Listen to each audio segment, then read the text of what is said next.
शर्म आती है मजदूरी बताते हुए हमको, इतने में तो बच्चे का गुब्बारा भी नहीं मिलता। जी हाँ, 50 पैसे रोज, 15 रुपए महीना की सैलरी।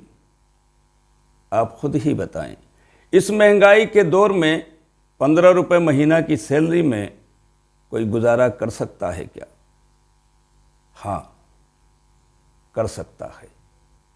एक मस्जिद में नमाज पढ़ाने वाला इमाम 15 रुपए महीना की सैलरी में गुजारा करता है।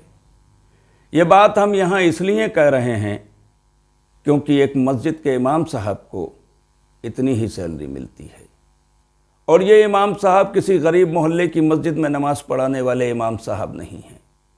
ये दुनिया का 7वां अजूबा कहे जाने वाली और हिंदुस्तान की सबसे खूबसूरत इमारत ताजमहल की शाही मस्जिद में नमाज पढ़ाने वाले मौलाना मोहम्मद सादिक साहब हैं, जो 15 रुपए की सैलरी में गुजारा करते हैं। और हैरत की बात यह है कि ये 15 रुपए की सैलरी भी इन्हें पिछले 5 साल से नहीं मिली है। इस मामले को लेकर मस्जिद कमेटी के पदाधिकारियों ने कई बार एएसआई और सरकार से गुहार लगाई, लेकिन कोई नतीजा नहीं निकला। दरअसल मामला पुश्तैनी है। जब मुगलों ने इस मस्जिद को बनवाया था तो उस वक्त इनके सरदादा परदादा जो भी रहे होंगे वो यहाँ नमाज पढ़ाते थे, जिसके बदले में मुगल इन्हें सैलरी के रूप में सोने की 15 अशरफियाँ दिया करते थे। इसके बाद अंग्रेज़ों का दौर आया तो अंग्रेज़ उन्हें चांदी के 15 सिक्के दिया करते थे। आज़ादी के बाद से आज भी इन्हें इंडियन करेंसी के 15 रुपए मिल रहे हैं। पिछले दिनों मीडिया और अखबारात में ये खबर आने के बाद इस पर काफ़ी बहस हुई, तो हमने भी सोचा कि हम भी इस मुद्दे पर आपसे बात करें। दोस्तों, मैं हूं इकबाल खान और आप देख रहे हैं रेड हैंडेड न्यूज़। मामला सिर्फ ताजमहल मस्जिद के इमाम का ही नहीं है। मामला सरकार से वाबस्ता मस्जिदों के इमामों की सैलरी तक भी महदूद नहीं है, बल्कि बात करें मुसलमानों के मोहल्ले और बस्तियों की मस्जिदों में नमाज पढ़ाने वाले इमामों की, तो हालात उनके भी अच्छे नहीं हैं। ऐसे में सिर्फ सरकार और सिस्टम पर ही सवाल उठाना काफ़ी नहीं होगा।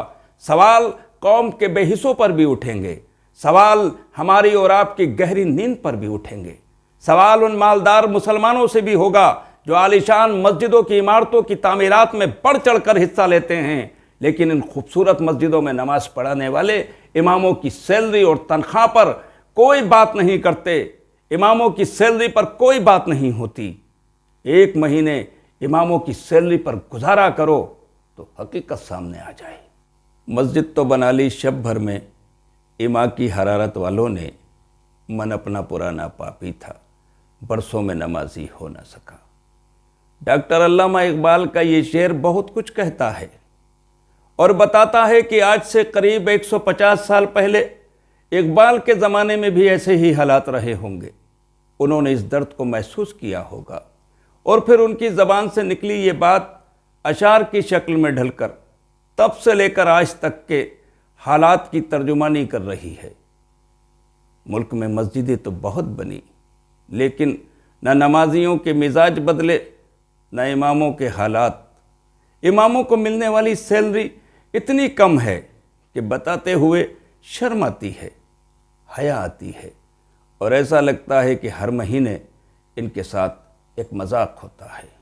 ज़रा सोचिए कि पूरी कौम की रहनुमाई करने वाले आइम्मा ही अगर गरीबी और मुफलिसी का शिकार होंगे तो फिर कौम को तरक्की की राह कौन दिखाएगा?